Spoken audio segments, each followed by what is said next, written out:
Hello and welcome. Joining me here in the studio, Taib Ali, partner in Bindmans. He was shortlisted as Human Rights Lawyer of the Year in the Law Society's Excellence Awards and nominated as Criminal Defense Lawyer of the Year by the Society of Asian Lawyers.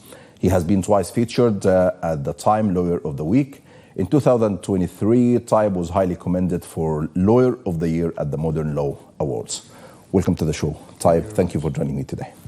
So this week marks the 10th anniversary of the Ra'imه massacre, so 10 years since the massacre. Why has justice been absent until now? Well, I mean, that's an interesting question. But I don't think what we've been trying to do, or what we had tried to do when we started our work all the way back, actually before the Ra'imه massacre, did we prevent the General Sisi's regime, now President Sisi, in being free to kill Egyptians, kill their own people on the streets of Egypt. And I think what I'd say is that the legal action that we took at the time, which we can go through in a moment, really did assist in slowing down the military's aggression and acts with regards to Egyptian protesters that were largely unarmed on the streets. I think that was phase one, and that was an important phase.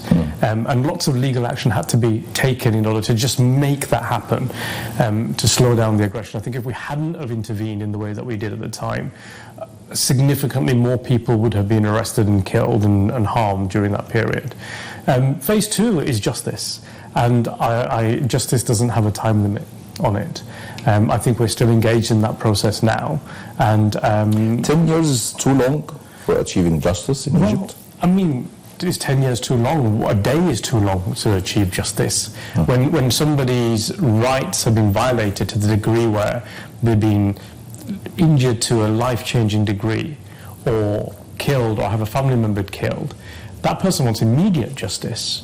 And in a perfect world, where justice is at the front of everybody's mind, then justice can happen very quickly.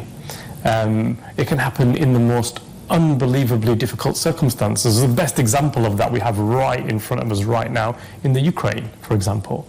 We have war criminal prosecutions and convictions in the middle of a war in the Ukraine with Russia.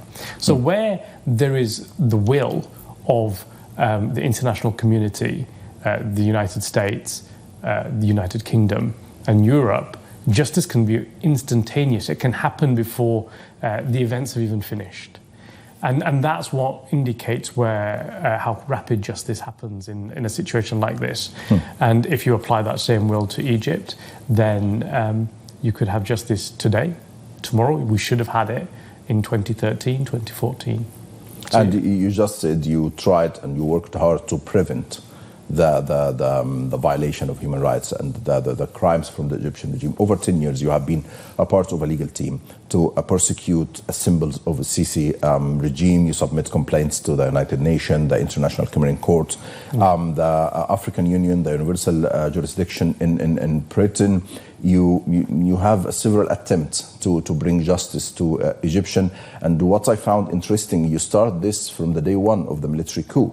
Your article in The Guardian is stated and published on the day of the massacre, 14th of August 2013. You stated and explain what's happened in the National Guard massacre in the 8th of July. Yes. And in the 27th of July, another massacre. More than 150 people being killed. So tell us more about your journey towards achieving justice for Egyptians.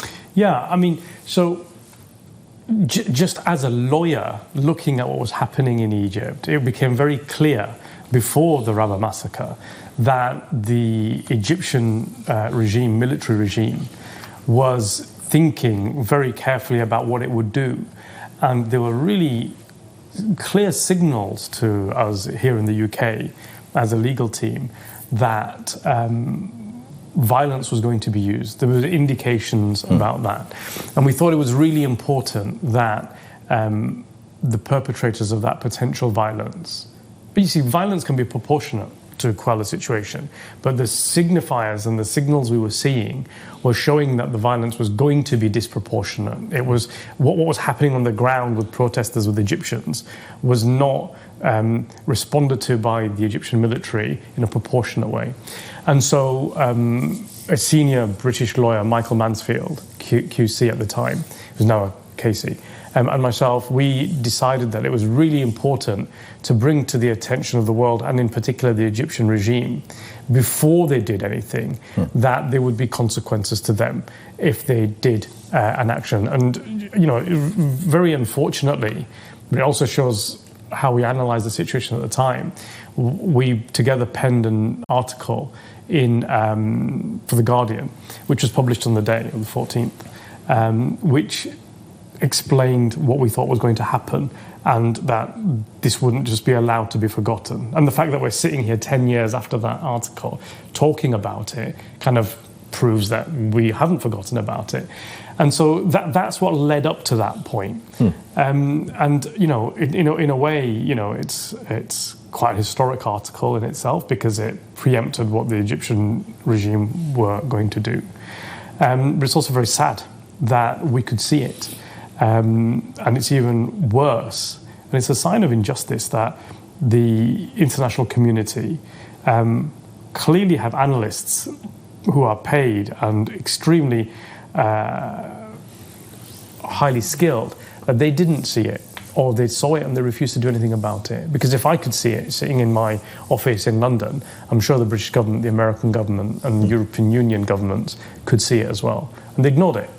And it shouldn't really be lawyers in London that have their own private practices to be warning foreign dictators and foreign military leaders about how to engage with their own people. It shouldn't be us. It should be other governments doing that. That's the whole point of the United Nations. That's the whole point of having the European Union as a collective. That's the whole point of having the United States at the time claiming to be the world's police force, but there has to be some follow through in that. So what did we? Your question was, what did we do about this?